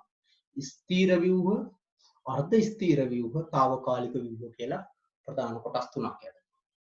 ස්ථීර ව්‍යුහ විදියට අපි සාමාන්‍යයෙන් සලකනවා හරිතාගාර කියන. ස්ථීර ව්‍යුහ කියන දේවල් වල සාමාන්‍යයෙන් මේ ව්‍යුහය ස්ථිර ඉදි කරපුවාන් පස්සේ දීර්ඝ කාලයක කල්පනාවක් තියෙන විදිහට තමයි හැමතිස්සෙම ස්ථාපනය කිරීම සිදු කරන්නේ. ඒ වගේම මේ ස්ථීර ව්‍යුහ වල ප්‍රධානම ලක්ෂණයක් තමයි මේවායේ අභ්‍යන්තරයේ තියෙන සියලුම පරිසර සාධක ස්වයංක්‍රීය ක්‍රමවේද පාවිච්චි කරලා පාලනය කරලා උපරිම අස්වැන්නක් ලබා ගන්න පුළුවන් වෙන විදිහට ශාකයේ සම්පූර්ණ ජීවිත කාලයම මේ කියන ව්‍යුහයේ අභ්‍යන්තරයේම පවත්වාගෙන ඒ කියන කාලයක් දීර්ඝ කාලීනව ඒ විදිහට භෝග කන්න විශාල ප්‍රමාණයක් දිගට අවුරුදු ගණනාවක් පාවිච්චි කරන්න පුළුවන් වන විදිහට හදාගන්න ව්‍යුහ වලට අපි සාමාන්‍යයෙන් කියනවා ස්ථීර ව්‍යුහ කියලා. ඒවට ප්‍රධානම උදාහරණයක් විදිහට ගන්නේ හරිතාගාර නැත්නම් ග්‍රීන් හවුස් කියන දේවල්. මේ ග්‍රීන් හවුස් එකක් ගත්තාන් පස්සේ ඒවයි අභ්‍යන්තරයේ අපි ඉස්සෙල්ලා කතා කරපු වගේ සම්පූර්ණයෙන්ම වහලයිටි කොළ වලින් වහලා පරිසර තත්ත්ව පාලනය කරලා සම්පූර්ණ ක්‍රියාවලිය පාලනය කරන ස්ථීර ව්‍යුහ තමයි ස්ථීර ව්‍යුහ ගන්නට වැටෙන්නේ. අර්ධ ස්ථීර ව්‍යුහ ගොඩේ තියෙනවා ප්‍රධාන වශයෙන් ප්‍රධාන දෙකක්. ඒ අර්ධ ස්ථීර ව්‍යුහ වල තියෙනවා පොලිතීන් ගෘහයි ලැත් නිවාසයි කියලා ප්‍රධාන දෙකක්. පොලිතීන් ගෘහ කියන්නේ පොලිටනල් කියන දේවල් අර ඔයාලගේ ඉස්කෝලේ එහෙම තියෙන්නේ. පොලිතීන් සාමාන්‍ය අපේ වගේ රටවල් වලට ප්‍රධාන වශයෙන් ගැලපෙන්නේ මේ කියන පොලිටනල් කියන දේවල්. පැති බිත්ති වලට සම්පූර්ණයෙන්ම ක්‍රම ප්‍රතිරෝධී දැලක් විතරක් පාවිච්චි කරලා නිර්මාණය කරන ගෘහ වලට අපි සාමාන්‍යයෙන් කියනවා පොලිතීන් මම නැත්තම් පොලිතීන් ගෘහ කියලා පොලිටනල් කියලා. ඊට අමතරව අපි පාවිච්චි කරනවා ලැත් නිවාස කියන ප්‍රධාන වශයෙන් ලැත් නිවාස කියලා ගන්නන්නේ අර දැල් ගෘහ සාමාන්‍ය ඔයාලා ඇන්තූරියම් වගේ දේවල් නිර්මාණය කර ගැනීම සඳහා භාවිත කරන කළු දැලින් නිර්මාණය කරගත්ත ගෘහ මතකද? අන්නේ දැල් ගෘහ ගැටෙන්නේ මෙන්න මේ ලැත් නිවාස ගණයට තමයි. ඊට අමතරව ඊට කලින් පැවතුනා ලනු භාවිතා කරලා මේ වගේ නිවාස හැදුවා. ඒකට කියනවා ලනු ගෘහ කියලා. ලීපටි භාවිතා කරලා නිර්මාණය කරපු ගෘහවල ලීපටි ගෘහ. මේ අර්ධ ස්ථීර ව්‍යුහ වල සාමාන්‍ය ලක්ෂණයක් තමයි අර වගේ පරිසර තත්ත්වවල තියෙන සියලුම පරිසර තත්ත්ව පාලනය වීමකුත් මේ ගෘහ වලින් සිදු වෙන්නේ නැහැ. ඒ වගේම අර කල් පැවැත්ම කියන එකත් මේ ස්ථීර ව්‍යුහ වලට සාපේක්ෂව අඩු කාල සීමාවක් තමයි පවතින්නේ. ඔය දීර්ඝ කාලීනව පවත්වා ගන්න පුළුවන් විදිහට තියෙන වැඩි වියදමක් දරලා හදාගන්න ව්‍යුහ මේ මෙතනදී අපි පාවිච්චි කරන්නේ. ඒකට කියනවා අර්ධ ස්ථීර ව්‍යුහ කියලා. తాවකාලික ව්‍යුහ කියලා කියන්නේ අපි සාමාන්‍යයෙන් භෝගයක යම් ජීවිතේ කාල සීමාවක පමණ යම් යම් අවශ්‍යතාවයන් සඳහා ඉදි කරලා පසුව අපි ඉවත් කිරීමට ලක් කරන తాවකාලිකව යම් යම් පාරිසරික සාධක පාලනය කර ගැනීමට අවශ්‍ය අවස්ථාවලදී ඉදි කරන ව්‍යුහ වලට අපි කියනවා తాවකාලික ව්‍යුහ. ඒවට අතර වැටෙනවා තනිපැල ආවරණ, පේලිය ආවරණ, පාත්‍ය ආවරණ, සූර්ය ප්‍රචාරක ව්‍යුහ, ජල සංරක්ෂණ ප්‍රචාරක ව්‍යුහ, උණුසුම් පාත්‍ය ශීතරාමු වගේ දේවල්. අපි බලමු මේ එකිනෙකට ගිහිල්ලා පොඩියට මේ කියන දේවල් ගැන පොඩි සවිස්තරාත්මකව යන්න නැතුව පොඩි විස්තරයක් දැනගන්න මේ කියන ආරක්ෂිත ව්‍යුහ කියන්නේ. ස්ථීර ව්‍යුහයක් මොන වගේද? අර්ධ ස්ථීර ගොඩේ තියෙන මේ ව්‍යුහ මොන වගේද? తాවකාලික ගොඩ දකින්න හම් වෙන ව්‍යුහ වල වෙනස්කම් මොනවද කියන්නේ.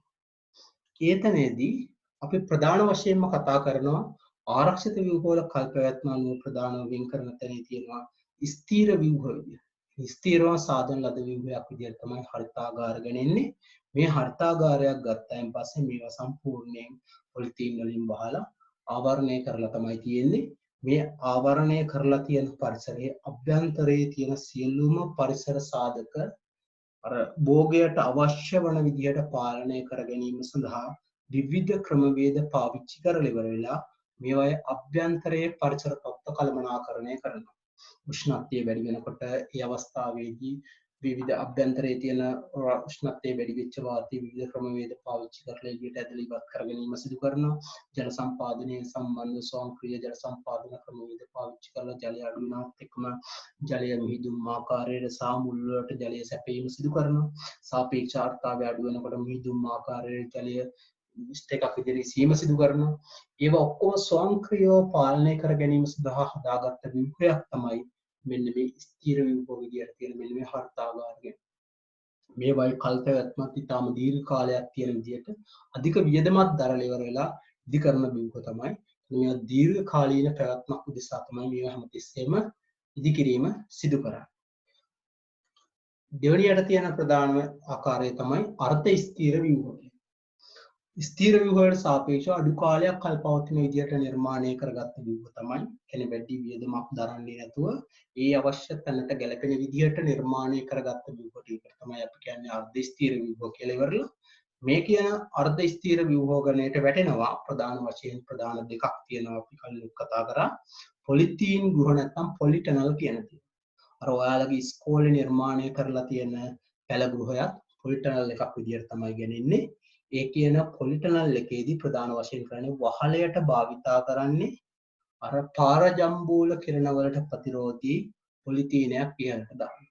ඒක හරහා වර්ෂාවෙන් ලැබෙන හානි අවම කර ගැනීමේ හැකියාව ලැබෙනවා. හැබැයි සාමාන්‍යයෙන් ලංකාව වගේ රටවල් වලට ධර්මකරාපීය රටවල් වලට තමයි ප්‍රධාන වශයෙන්ම මේ කියන ක්‍රමවේදය භාවිතා කිරීම සිදු කරන්න වෙන්නේ. මේ කියන අර්ධ ස්ථිර ව්‍යුහ නැත්නම් පොලිතීන් ගුණ පොලිටනල් අවශ්‍ය වීම සිදු වෙන්නේ.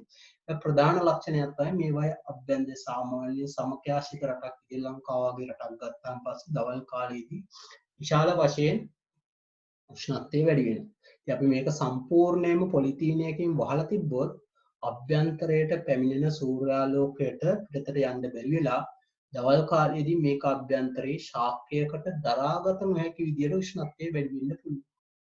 ඒ අවම කර ගැනීම සඳහා මේ කියන පොලිටනල් වල සාමාන්‍යයෙන් කරන්නේ මේ සම්පූර්ණ ව්‍යුහය පොලිතීනකින් වහන්නේ නැතුව පැතිබිත්ති හැමතිස්සෙම ආවරණය කරන්නේ කෘමි ප්‍රතිරෝධී දැල් භාවිතා.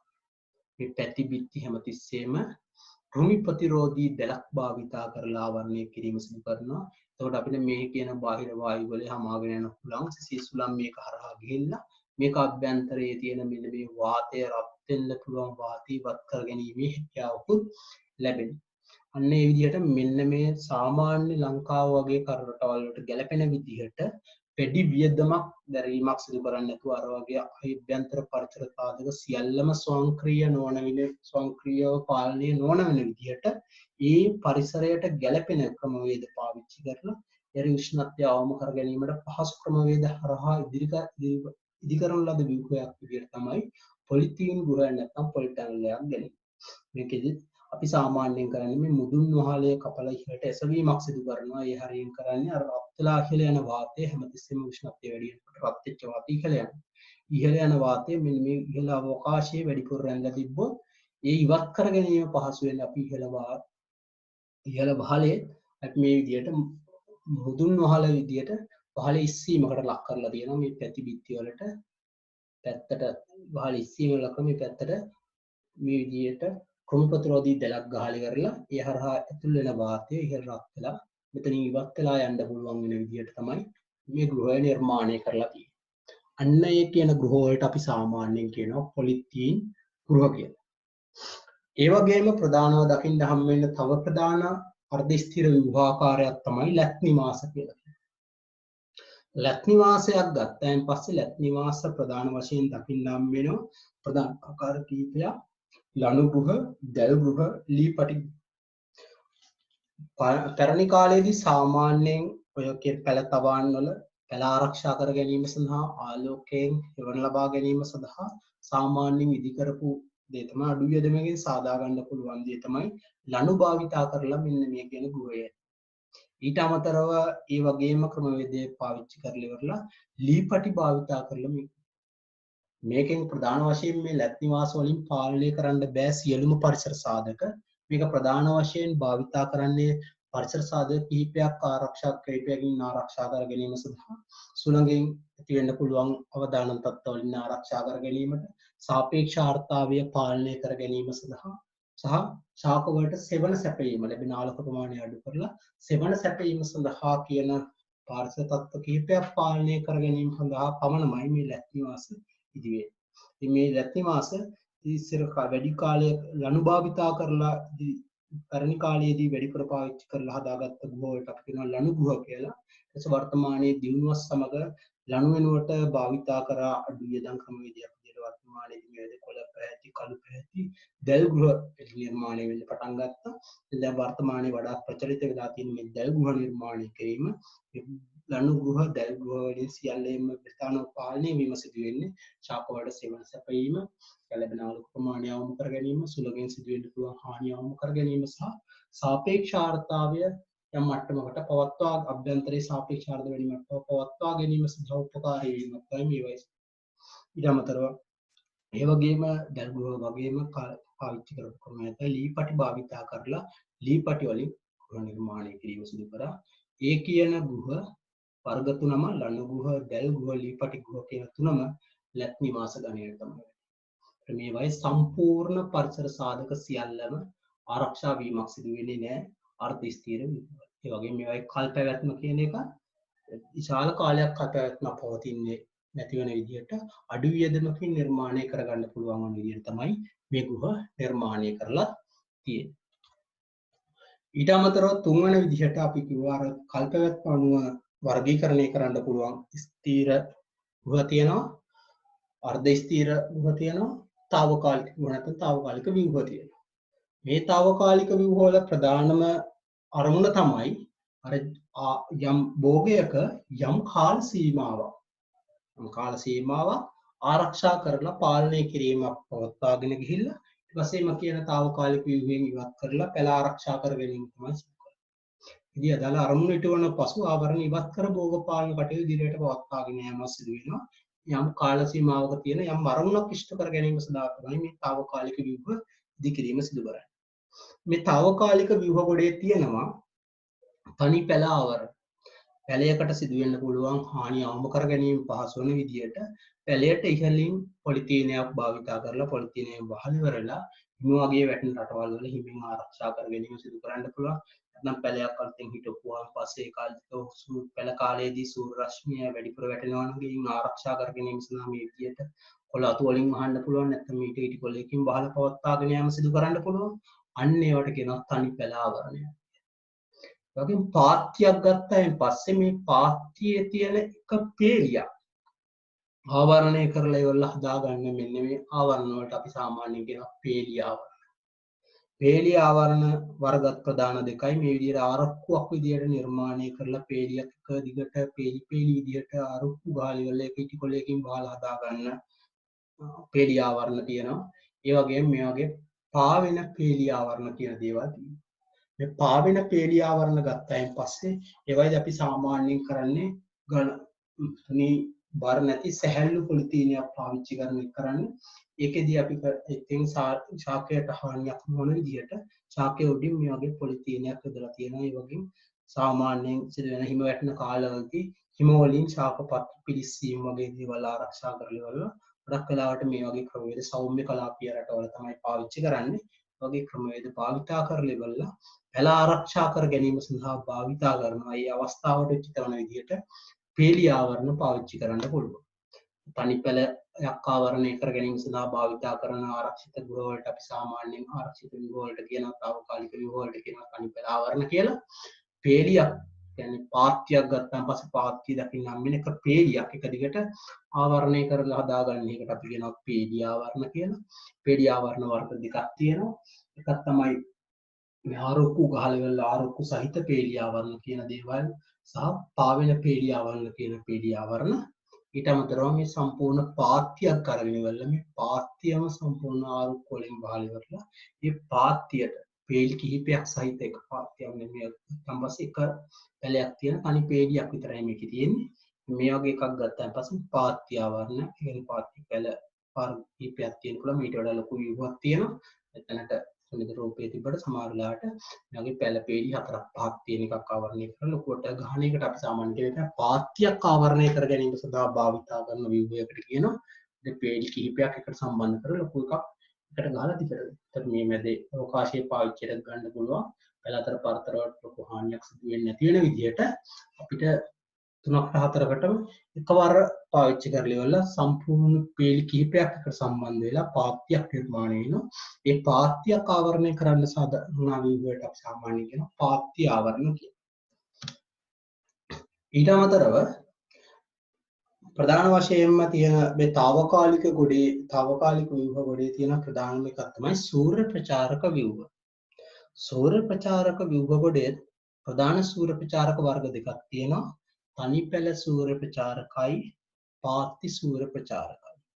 තනිපැළ සූර්ය ප්‍රචාරක සහ පාත්ති සූර්ය ප්‍රචාරක කියලා ප්‍රධාන ආකාර දෙකක් තියෙනවා. මේ කියන ආකාර දෙක මේකෙදී අපි ප්‍රධාන කරන්නේ සූර්ය ප්‍රචාරකයේ මේ වචනේ මතක තියාගන්න. මේ සූර්ය ප්‍රචාරක ව්‍යුහ කියන ඒවා يعني මේ ශාක ප්‍රචාරණය සඳහා තමයි පාවිච්චි කරන්නේ. ශාක ප්‍රචාරණය කියන්නේ ශාකයකින් දඬු කැබලි වලින් මුල් අද්දවා ගැනීම සඳහා පැලයක් මුල් අද්දවා ගැනීම සඳහා භාවිතා කරන ව්‍යුහ තමයි නැත්නම් ප්‍රචාරණය කර ගැනීම සඳහා භාවිතා කරන ව්‍යුහ තමයි ප්‍රචාරක ව්‍යුහ. සූර්යාලෝකයේ උපයෝගී කරගෙන ප්‍රචාරක පැල වලින් මුල් අද්දවා ගැනීම සඳහා භාවිතා කරන කොට අපි කියන සූර්ය ප්‍රචාරක ව්‍යුහ කියලා. ඒ වගේ පාවිච්චි කරන සූර්ය ප්‍රචාරක ව්‍යුහ වර්ග දෙකක් තියෙනවා. අන්න ඒ කියන්නේ පැලේ යම් කාල සීමාවක් මේ කියන්නේ පැල අවධිය මුල් අදින අවධිය ආරක්ෂා කර ගැනීම තමයි මෙතනදී ප්‍රධානව කරන්නේ. ඒ වායු පරිසර පාලනය කරලා ගහෙන් ජලයේ වාෂ්ප වෙන එක පාලනය කරලා මුල් ඇදීම වේගවත් කර ගැනීම සඳහා ඉදි කරන ව්‍යුහයක් තමයි මේ සූර්ය ප්‍රචාරක ව්‍යුහයක් කියන්නේ. ඒකෙදිත් වෙන්නේ වායු පරිසරය ආරක්ෂා කර ගැනීම සඳහා කරගැනීම. ඒ සඳහා ඉදි කරන ප්‍රධාන දෙකක් තියෙනවා. කරගෙනවා තනිපැළ සූර්ය ප්‍රචාරක ව්‍යුහයි පාත්ති සූර්ය ප්‍රචාරක ව්‍යුහයි. තනිපැළ සූර්ය ප්‍රචාරක ව්‍යුහයක් ගත්තයින් පස්සේ ඒකේ ප්‍රධානම වෙන වැඩේ තමයි අර පැලයක් අරගෙන ඒ කියන්නේ දඬු කැබැල්ලක් ප්‍රයෝගික කරගෙන ඒක ඉහළින් විදිහට පොලිතීනයක් වටේ දාලා පොච්චි වටේ දාලා පොච්චිය තියෙන පොච්චි වටේ දාලා කයත් ඉහළින් අරන පොලිතීනය කවරෙන් ගැට ගහලා තියෙනවා. එතකොට මේ අභ්‍යන්තරයේ සාමාන්‍යයෙන් ඔයාලා පළවෙනි පාඩමේ ඉගෙනගෙන ඇති දඬු කැබැල්ලක මුල් ඇද්දවීම සඳහා අවශ්‍ය ප්‍රධාන සාධක දෙකක් තියෙනවා. එකක් තමයි මේ අභ්‍යන්තර පරිසරයේ උෂ්ණත්වය ඉහළ නංවා ගන්න ඕන. මේ වගේ ඉටි කොළයකින් වහපුවාම වෙන වැඩේ තමයි අර සූර්යාලෝක කිරණ මේක අභ්‍යන්තරයට මේ ඉටි කොළේ හරහා ඇවිල්ලා ශාක පත්‍ර වලින් උරාගත්තාම පොළවෙන් උරාගත්තාම පස්සේ වැදිලා පරාවර්තනය වෙලා යනකොට ආයි ඉටි කොළය මගින්ම ආයි නැවත පරාවර්තනය වෙලා මේක හරහාම ඇතුලේ ওই සූර්යාලෝක කිරණ ටික වැඩි ප්‍රමාණයක් රැඳෙනවා. ඒ සූර්යාලෝකෙ ටික වෙලාවක් වැටෙනකොට වෙන වැඩේ තමයි සාපේක්ෂව වායු ගෝලයේ උෂ්ණත්වයට සාපේක්ෂව මේක අභ්‍යන්තරයේ උෂ්ණත්වය ඉහළ නැංවීම සිදු වෙනවා. ඒ වගේම මේ ශාක පත්‍ර වලින් රෝපණ මාධ්‍යයට අපි දාපු ජලය වාෂ්ප වෙලා එළියට යන්න බැරි වෙනකොට මේ උෂ්ණත්වය වැඩි වෙනකොට ජලය වාෂ්ප වෙනවා උඩට ගිහිල්ලා ඒතර ජල වාෂ්ප ශාක පත්‍ර වලින් උත්සේදනය වෙන ජලය සියල්ලම මේ පරිසරයේ යනවා. එතකොට මේ සාපේක්ෂ ආර්ද්‍රතාවය කියන එකත් මේ පරිසරයේ වැඩි. වගේම උෂ්ණත්වයත් වැඩි. ඒ සාපේක්ෂ ආර්ද්‍රතාවයයි උෂ්ණත්වයයි කියන දෙක ඉහළ නැංවීම හරහා දඬු කැබලි වලින් මුල් ඇද්දවීම වේගවත් වෙනවා. ඔයාලට පළවෙනි පාඩම මතක ඇතිනම් පළවෙනි පාඩමේදී අපි කියනවා දඬු කැබලි වලින් මුල් අද්දවා ගැනීම සඳහා අවශ්‍ය වන දේශගුණීය සාධක දෙකක් තමයි ඕනේ වෙන්නේ. එකකට කියන උෂ්ණත්වය අනිත් එක තමයි සාපේක්ෂ ආර්ද්‍රතාවය. උෂ්ණත්වය වැඩි වෙනකොට දඬු කැබලි වලින් මුල් ඇද්දවීම කියන එක වේගවත් වෙනවා. සාපේක්ෂ ආර්ද්‍රතාවය වැඩි වෙනකොට දඬු කැබලි වලින් මුල් අද්දවා ගැනීම කියන එක වේගවත් වීම. ඉතින් මේ කාර්යයන් දෙකම සිදු කරන්න පුළුවන් වෙන විදිහට මේ හදාගන්න ව්‍යුහයට තමයි කියන්නේ සූර්ය ප්‍රචාරක ව්‍යුහ කියන දේවල්. ඒවා එක පැලයක් ප්‍රයෝගී කරගෙන මේ පැලයට ආරක්ෂාව ලබා ගන්න පුළුවන් වෙන විදිහට හදාගන්න ඒවට අපි කියනවා තනිපැළ සූර්ය ප්‍රචාරක ව්‍යුහ කියලා. තනිපැළ අරගෙන පෝච්චි එක පාවිච්චි කරලා එතන හිටවනවා නේද කියන තනිපැළ සූර්ය ප්‍රචාරකයක් කියලා. පාත්‍යක් නිර්මාණය කරලා මේ පාත්‍ය දඬු කැබලි විශාල ප්‍රමාණයක් ගහලා ඒ කියන සියල්ලම මුල් අද්දවා ගැනීම සඳහා භාවිතා කරන ඒවට අපි කියනවා පාත්‍ය සූර්ය ප්‍රචාරක ව්‍යුහයක් කියලා. එතනදී පාත්‍ය වෙනකොට පොළොව වෙනකොට මෙතන තවාන් ට්‍රේ පාවිච්චි කරලා ඒවා හිටවන්න පුළුවන්.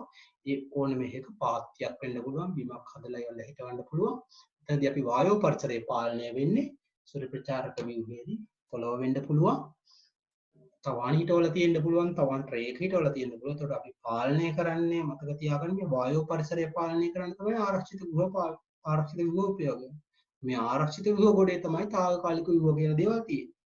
ඒ කියන වායෝ පරිසරය පාලනය කරන්න පාවිච්චි කරන ගොඩේ තියෙන තනි ක්‍රමයක් තමයි සූර්ය ප්‍රචාරක ව්‍යුහය. ඒ සූර්ය ප්‍රචාරක ව්‍යුහයේදී කරන්නේ මේ වායෝ පරිසරය පාලනය කරන. එක ආකාරයේ තියෙන භෞමික පරිසරවල තියෙන මේ වායෝ පරිසරය පාලනය කරලා මේ දඬු කැබලි වලින් මුල් අද්දවා ගන්න පුළුවන් වන විදිහට හදාගත්ත පාත්‍යයකටම පාවිච්චි කරන එකට අපි කියනවා පාත්‍ය සූර්ය ප්‍රචාරක ව්‍යුහයක්. මේවා වෙනස් වෙනවා අර ඉස්සරලා එකේ කිව්වා මේ තනිපැල ආවරණයයි තනිපැල සූර්ය ප්‍රචාරකයයි කියන්නේ දෙකක් උදේ. එක පටලව ගන්න එපා. තනිපැල ආවරණය කියන්නේ පැලයක් තියෙනවා, ගහක් තියෙනවා. ඒ ගහේ අහිතකර කාල සීමාවක් ආවම පස්සේ අතිපුෂ්ණත්වයක් හෝ වෙහි කාලයක් කියමු. ඒ කාලේදී ආරක්ෂා කරගන්න නැත්නම් හිම වැටෙන රටක හිම වැටෙන කාලෙ කියමු. ඒ කාලෙන් ආරක්ෂා කර ගැනීම සඳහා අර ඉටිකොලයක් එළියට දාන එක තමයි අපි මේ තනිපැල ආවරණය. පේලියකට උඩින් ඒ විදිහට හිම වැටෙන එක ආරක්ෂා කරගන්න, අධික වර්ෂාපතනයෙන් ආරක්ෂා කරගන්න භාවිතා කරන එකක් තමයි මේ පේලියාව. පාත්තියක් ඒ විදිහට ආවරණය කරන එකක් තමයි පාත්‍ය ආවරණය කියන්නේ. මේක භෝගයක්, ගහක් ආරක්ෂා කර ගැනීම සඳහා තමයි මේක අපි පාවිච්චි කරන්නේ. තනිපැල ආවරණය, පාත්‍ය ආවරණ, පේලිය ආවරණ පාවිච්චි කරන්නේ ගහක් අහිතකර පරිසර තත්ත්ව වලින් ආරක්ෂා කරලා අර හිම වැටෙන කාල සීමාවෙදි වහලා. ඊට පස්සේ හිම වැටලා ඒ කාලෙ ඉවරනාට පස්සේ අපි ඔක ඇරලා ඉවරලා ගහට සාමාන්‍ය විදිහට හැදෙන්න සලස්වනවා.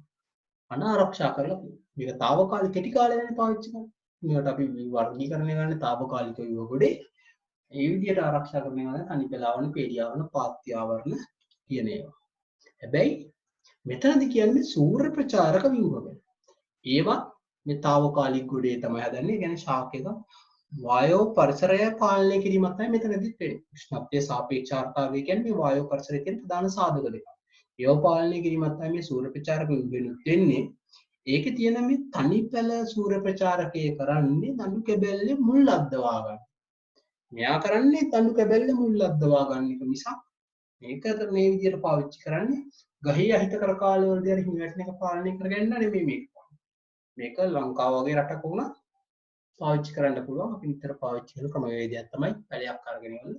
කැබැල්ල මුල් අද්දවනකොට මුල් අද්දේ පහසුවෙන් අපිට කොලකින් වහලා තියෙනවා. එතකොට වේගවත් වෙනවා ඔය කියන ක්‍රියාව. ඒ වගේම පාත්‍යක් අරගෙන ඉවරලා පාත්‍යයෙන් මේ විදිහට දණු කැබලි වලින් මුල් අද්දවා ගන්න වැඩි දණු කැබලි ප්‍රමාණයක් තියෙනවා. ඒ සියල්ලගෙම මුල් අද්දවා ගන්න පහසු වෙන්න තමයි හදාගන්න විදිහට තමයි අපි සාමාන්‍යයෙන් කියන්නේ සූර්ය ප්‍රචාරක වල පාත්‍ය සූර්ය ප්‍රචාරක විභෝග.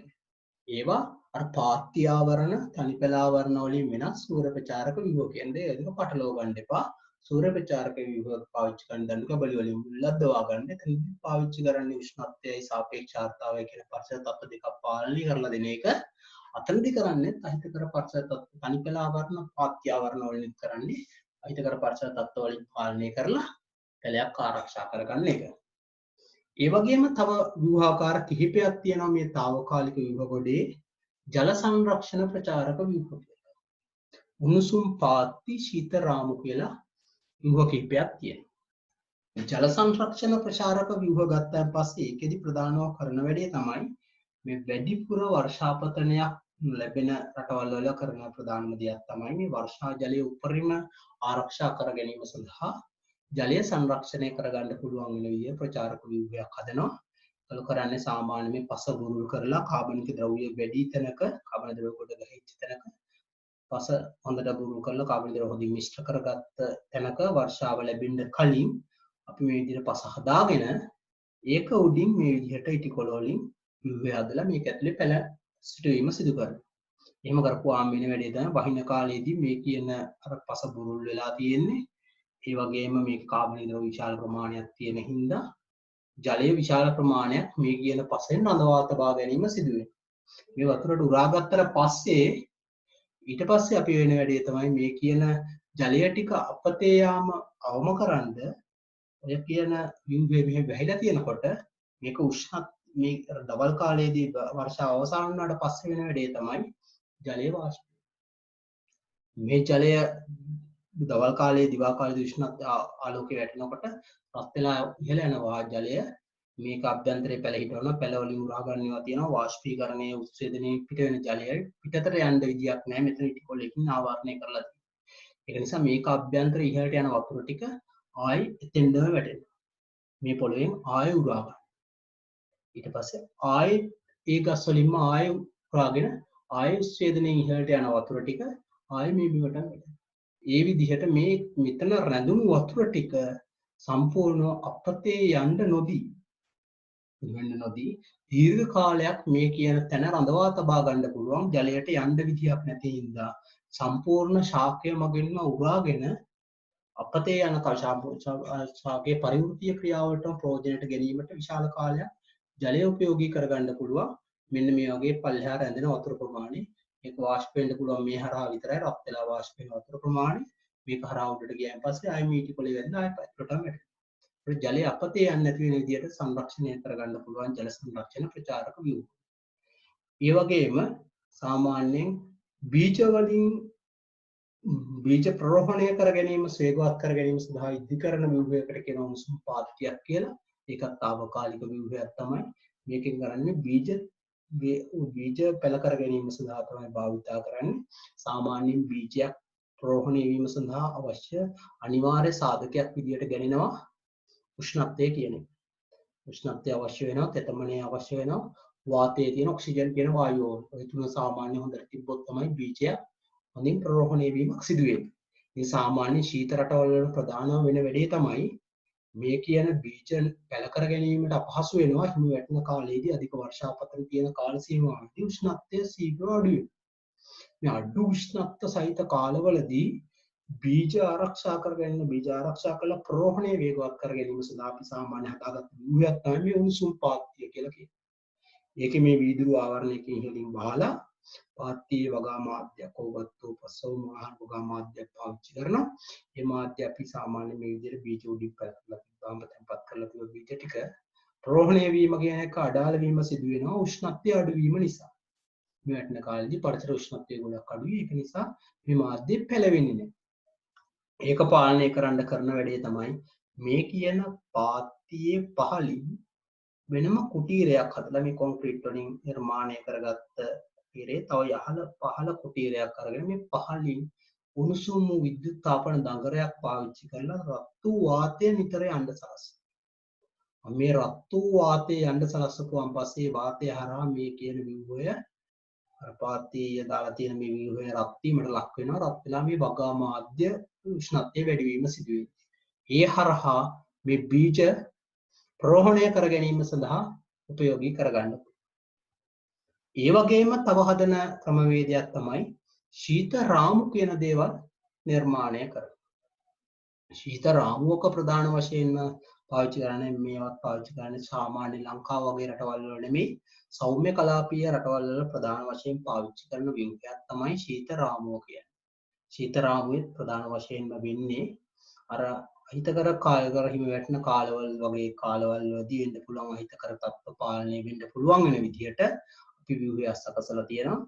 ඒක උඩින් වහලා තියෙනවා. සාමාන්‍ය පරිසර තත්ත්ව තියෙනකොට අපිට මේක ඇරලා ඉවරලා සූර්යාලෝකය ලැබෙන්න සලස්වන්න පුළුවන්. අහිතකර විදිහට වර්ෂාපතන හිමි වැටෙන කාලෙදී මෙතනින් වහලා මේ කියන ව්‍යුහයේ අභ්‍යන්තරය අපිට පැල නිර්මාණය කරගන්න පුළුවන් විදිහට හදාගත්ත රාමුවකට කෝල් ෆ්‍රේම් එකක් නැත්නම් ශීත රාමුවක් විදිහට අපි හඳුන්වනවා. මේවා සාමාන්‍යයෙන් අපි පාවිච්චි කරන්නේ తాවකාලික ව්‍යුහාකාරයක් විදිහට. ගොඩක් වෙලාවට මේක අභ්‍යන්තරයේ සම්පූර්ණ ගහක සම්පූර්ණ ජීවිත කාලෙම ගත කරන්න අවශ්‍ය ප්‍රමාණය බැරිනම් ගහේ ඉඩ ප්‍රමාණවත් නොවන හින්දා අපිට අර අහිතකර කාල සීමාවක් මේක අස්සේ රඳවලා ඊපස්සේ අපිට පුළුවන් වෙනවා මේකෙන් පැල ඉවත් කරලා සාමාන්‍ය පරිසරයේ රඳවා තබා ගැනීම සඳහා භාවිතා කරන්න. අන්න ඒ විදිහට తాවකාලිකව නැත්නම් යම් කෙටි කාල සීමාවක් සඳහා යම් භෝගයක යම් පරිසර සත්ත්ව ටිකක් පාලනය කරන එක වායු පරිසරයක් පාලනය කර ගැනීම සඳහා භාවිතා කරන වැඩි කල් පැවැත්මක් නැති ව්‍යුහවලට අපි සාමාන්‍යයෙන් කියන తాවකාලික ව්‍යුහ කියලා. එනෝ කල් පැවැත්ම අණු වර්ගීකරණය කරපු තැන ප්‍රධානව කතා කරා ස්ථීර කියලා හර්තාගාර තිබ්බා. අර්ධ ස්ථීර ගොඩේ අර පොලිතීන් නුමංගුයි ලැත් නිවාස. අර දැල්ගුව වගේ දේවල් තිබ්බේ. ආන්ගේ ලැත් නිවාස තිබ්බා. ඊට පස්සේ මේ తాවකාලික ගොඩේ ගැන වැඩි කාල පැවැත්මක් තියෙන්නේ නැති වෙන විදිහට පරිසරතාවක් කෙටි කාල සීමාවකදී ආරක්ෂා කර ගැනීම සඳහා తాවකාලික ව්‍යුහ හදර ගන්නවා. తాවකාලික ව්‍යුහ ගොඩේ තිබ්බ අර තනිපැල ආවරණ, පීලි ආවරණ, පාත්‍ය ආවරණ කියන දේවල්. එතකොට මෙතන ආව මේ සූර්ය ප්‍රචාරක ව්‍යුහය, ජල සංරක්ෂණ ප්‍රචාරකය, උණුසුම් පාත්‍ය, ශීත රාමු කියන දේවල් භාවිතා කරා මේ తాවකාලික ව්‍යුහ ගොඩේ. යනුව තමයි ඒ විදිහට තමයි ඒක වර්ගීකරණය වුණේ. ඒ කියන වර්ගීකරණය තමයි අපිට ප්‍රධාන වශයෙන්ම වැඩි ආරක්ෂිත ව්‍යුහ ගැන වැඩි අවබෝධයක් ලබා ගැනීම සඳහා ආරක්ෂිත කියන්නේ ආරක්ෂිත වලින් කරන්නේ පරිසර තත්ත්ව පාලනය කරන්න පුළුවන්. පරිසර තත්ත්ව ගහක ශාකයක පරිසර තත්ත්ව බාහිර පරිසරය පාලනය කරන්න පුළුවන්. සියලුම ක්‍රමවේද විවිධ විදියට හදාගත්ත කෙටි කාලීන සහ දීර්ඝ කාලීනව හදාගත්ත ව්‍යුහ ගොඩාරියක් ගැන අපි මෙන්න මේ කියන වර්ගීකරණයේදී කියන කල්පවත්ම මත පදනම් වූ වර්ගීකරණයේදී අපි අධ්‍යයනය කිරීම සිදු කරනවා. ඊට අමතරව අපිට මේ කියන ආරක්ෂිත ව්‍යුහ වර්ගීකරණය කරන්න පුළුවන් ආරක්ෂිත ව්‍යුහය සෑදීමට භාවිතා කරන ද්‍රව්‍ය උපයෝගී කරලා. මොනවද භාවිතා කරලා තියෙන්නේ කියලා. වීදුරු භාවිතා කරලා හදපු ආරක්ෂිත ව්‍යුහ තියෙන්න පුළුවන්. නම්‍යශීලී ප්ලාස්ටික් වගේ දේවල් පාවිච්චි කරලා හදාගත්ත ව්‍යුහ තියෙන්න පුළුවන්. පොලිතීන් ඒවා තියෙන්න පුළුවන්. පොලිටනල් වගේ දේවල් පොලිතීන් වල ප්ලාස්ටික් පාවිච්චි කරපු ව්‍යුහ තියෙනවා. ඊට දැල් වලින් ආවරණය කරපු නෙට් හවුස් අර ලැත් නිවාස ගොඩේ තියෙන ඒවා තියෙන්න පුළුවන්. ඒ ඔක්කොම ආරක්ෂිත ව්‍යුහ සැකසීමට භාවිතා කරන ද්‍රව්‍ය. මේක හදලා තියෙන දැල් වල. මේක තියෙන නෙට් වලින්. මේක වීදුරු වලින්. ඔයම අනම්‍ය ප්ලාස්ටික් ව්‍යුහ කියන්නේ වැඩි නැමෙන්නේ නැති අර ස්ථිරව තියෙන ප්ලාස්ටික් ව්‍යුහ පාවිච්චි කරලා අර පොලිකාබනේට් ඒවා තියෙන්නේ PVC රිජිඩ් පැනල් කියලා PVC or විවිධ පේන පොලිතීන් ප්ලාස්ටික් පාවිච්චි කරලා මේ විදිහට ව්‍යුහ නිර්මාණය කර ගැනීම සිදු කරන්න පුළුවන්. ඒ වයින් හදනවා මේ ආරක්ෂිත ව්‍යුහ. ආරක්ෂිත ව්‍යුහ සෑදීමට භාවිතාන ද්‍රව්‍ය පදනම් කරගෙන වර්ගීකරණය කරන්නත් පුළුවන්. ඒ වගේම තව වර්ගීකරණයක් තියෙනවා ආරක්ෂිත ව්‍යුහ වල හැඩය පදනම් කරගෙන වර්ගීකරණය කරන්න පුළුවන් පුතේ. ආරුක්කුවක් ආකාරයට ආච් ටයිප් එකකට යන ආරක්ෂිත ව්‍යුහ දකින්න හම්බ වෙනවා. අර්ධ කවාකාර විදිහට තියෙන ආරක්ෂිත උමන් ව්‍යුහ දකින්න හම්බ වෙනවා. පැති වහල ගත්තාන් පස්සේ මේ තනි එක පැත්තකට බෑවුම් වන වහලා තියෙන ආරක්ෂිත ව්‍යුහ දකින්න හම්බ වෙනවා. සම බෑවුම් විදිහට සාමාන්‍ය විදිහට පළ දෙකකට තියෙන වහලයක් සහිතව තියෙන බෑවුම් වලට අපි කියනවා පැති වහල ආකාර තියෙනවා. දෙක අනි බෑවුම් වහලයි සම බෑවුම් වහලයි කියලා ආරක්ෂාව තියෙන ව්‍යුහ වල හැඩය පදනම් කරගෙන වෙනස් වෙනවා. ඊට අමතරව සාමාන්‍යයෙන් තියෙන ප්‍රධාන ආකාරයක් තමයි මේ කියද්දති ආකාර වහලා තියෙන. කියද්දති ආකාර වහලා තියෙන විදිහට මේ විදිහට ව්‍යුහ පාවිච්චි කරන්නේ ගොඩක් වෙලාවට මේ උෂ්ණත්වයේ වැඩි රටවල් වල ලංකාව වගේ රටවල් වලටත් ගැලපෙනවා. ඉතින් ග්‍රීන් හවුස් ලොකුවට ලංකාව වගේ පරිසරවල දකින්න නැති වෙන ඔය වැඩි උෂ්ණත්වයක් පවතින ලොකුවට ග්‍රීන් හවුස් නිර්මාණය කරපු රටවල් වල ගොඩක් වෙලාවට හදන්නේ මේ කියද්දති ආකාර එකක් මේ සෝට් ටූත් ටයිප් කියලා එකට කියනවා. මේ ග්‍රීන් හවුස් වල ලක්ෂණයක් තමයි මේ පැති බිත්ති වල දැල් ගහලා තියෙන්නේ. මේකෙත් මේ උඩ පැත්තේ මේ පැත්තෙන් ආවරණය වන මේ කෙලින් තියෙන පැත්තේ මේ සෝට් ටූත් තාවයෙන් කීයක්ක දැති වගේ තමයි දකින්න හම්බ වෙන්නේ. ඒකේ මේ එහා පැත්තට තියෙන පැත්ත ඉහළ පොලිතීන් එකක් පාවිච්චි කරන පැත්තේ දකින්න හම්බ වෙන්නේ අර කෘමි ප්‍රතිරෝධී දැල්. ඒකට අභ්‍යන්තර උෂ්ණත්වය වැඩි වෙලා ඉහළ යන වාතය ටික පහසුවෙන්ම මේ හරහා ඉවත් වීමේ පහසුව. ඒ පහසුව තකා තමයි මේ කියද්දති ආකාර වහල වෙන විදිහට මේ ග්‍රීන් හවුස් නිර්මාණය කර ගැනීම සිදු කරන්නේ. වගේම ලංකාවේ දකින්න හම් වෙන සරල ක්‍රමවේදයට අපි කියනවා මුදුන් වාකවුළු සහිත ගෘහකයක් ටොප් පෙන් තියෙන එකට. ඒකත් කරන්නේ මේ විදිහ පොලිතීනියම් තමයි පාවිච්චි කරන්නේ. මේ විදිහට පැත්තක්ම ආවරණය විවෘත කරන එකට වෙනුවට මෙතන කරලා තියෙන වෙලෙ මැදින් ඉහළට වහලේ උස්සලා ඒකේ පැති බිත්ති අපි කෘමි ප්‍රතිරෝධී දැලින් ආවරණය කරලා තියෙනවා. රත් වෙච්ච වාතය මේ හරහා මෙහෙම ඉවත් වෙලා එළියට යන්න පුළුවන් වෙනවා. මේ විදිහට හදාගත්ත ආරක්ෂිත ගෘහවල හැඩය පදනම් කරගෙන වර්ගීකරණය. අපි ආරක්ෂිත ගෘහවල ආකාරය අනුව ආරක්ෂාව සපයන ආකාරය අනුව පූර්ණ ආරක්ෂිතයි අර්ධ ආරක්ෂිතයි කියලා දෙකකට කැඩුවා. ඊට පස්සේ කල් පැවැත්ම අනුව ගත්තායින් පස්සේ ඒවා ස්ථිරයි අර්ධ ස්ථිරයි తాවකාලිකයි කියලා වර්ගීකරණය කරා. ඊට පස්සේ සිවිලි ද්‍රව්‍ය අනුව වර්ගීකරණය කරා. ඊට පස්සේ හැඩය අනුව වර්ගීකරණය කරා. මේ විදිහට ආරක්ෂිත ගෘහ දැන් ඔයාලට යම් පොඩි අවබෝධයක් තියෙනවා. දැන් මේ ආරක්ෂිත ගෘහය මොකක්ද කියලා. මේ වායෝ පරිසරය පාලනය කරලා තියෙන්නේ. ඉතින් අර වායෝ පරිසරයේ තියෙන අර උව වැස්ස වගේ තියෙන දේශගුණික සාධක වලින් පැලය ආරක්ෂා කර ගැනීම සඳහා ලෝකයේ එක එක රටවල් වල එක එක අවස්ථාවල භාවිතා කරන එක එක ක්‍රමවේදවල විමුක්තිය. ඒක తాවකාලික වෙන්න පුළුවන්, ස්ථිර වෙන්න පුළුවන්, අර්ධ ස්ථිරව කියලා කෙටි කාල සීමාවකට වෙන්නත් පුළුවන්. අතරමැද කාල සීමාවකට පාවිච්චි කරන විමුහ වෙන්නත් පුළුවන්. මේ විදිහට නිර්මාණය කරගත්ත විමුහ විශාල ප්‍රමාණයක් තියෙනවා. මේ වායු පරිසරයේ පාලනය. ඒ පිළිබඳව මූලික අවබෝධයක් ඔයාලා තුළ ඇති කිරීම තමයි මේ කොටසේ මූලිකම අඩාලම උනේ. කියන්නේ මේ ආරක්ෂිත ගෘහ වර්ගීකරණය කරන. තාම අපි ආරක්ෂිත ගෘහයේ අභ්‍යන්තරයේ තත්ත්ව කළමනාකරණය කරන්නේ කොහොමද කියලා ගියේ නැහැ. අපි ඇතුළට ගියේ නැහැ. මේ එළියෙන් දැක්කයින් පස්සේ එක එක තැන්වල එක එක විදියට තියෙනවා. එහෙම එක එක තැන්වල එක එක විදියට තියෙන මේ ආරක්ෂිත ගෘහ ඒ විදියට වෙනස් වුනේ කොහොමද? එක එක හැඩවලට ගියේ කොහොමද? එක එක ඒවා පොඩි ඒවා තියෙන්නේ කොහොමද? ලොකු ඒවා තියෙන්නේ කොහොමද? ඒවා වෙනස්කම් මොනවද කියලා පොඩි අවබෝධයක් දෙන එක තමයි මේ කොටසේදී මේ ආරක්ෂිත ගෘහ වර්ගීකරණයේදී අපි කතා කරේ. අපි ඊළඟ කොටසින් අපි මූලිකවම කතා කරමු මේ ආරක්ෂිත ගෘහයක අභ්‍යන්තර තත්ත්ව පාලනය කරන්න. වායයට යම් අවබෝධයක් තියෙනවා වායෝ පරිසරය පාලනය කර ගැනීම සඳහා ආරක්ෂිත ගෘහ කියලා જાතියක් හදනවා. මේ ආරක්ෂිත ගෘහ මෙන්න මේ විදිහට තමයි තියෙන්නේ. එයි මේවට උඩ පොලිතීන් පාවිච්චි කරේ. එයි මේවට මේ විදිහට ගන්න මේක විනිවිද යන්නේ. එයි ඒකට අවශ්‍ය හේතු මොනවද කියලා බලා ගන්න. ඒ අභ්‍යන්තර තත්ත්ව පාලනය ගැන කොටස අපි අධ්‍යයනය කරන්න ඕනේ. අපි අභ්‍යන්තරයට යන්න කලින් මේ පදනම් කරගෙන වර්ගීකරණය උනේ කොහොමද කියලා අපි සරලව මේ කොටසෙන් අධ්‍යයනය කරලා අවසන් කරා. එහෙනම් අපි ඊළඟ දවසේ අපි කතා කරමු මේ අභ්‍යන්තරේ කොහොමද මේකේ තත්ත්ව පාලනය කරගන්නේ සහ මේ වගේ ආරක්ෂිත ගෘහයක් සරලව නිර්මාණය කරගන්නේ කොහොමද කියලා.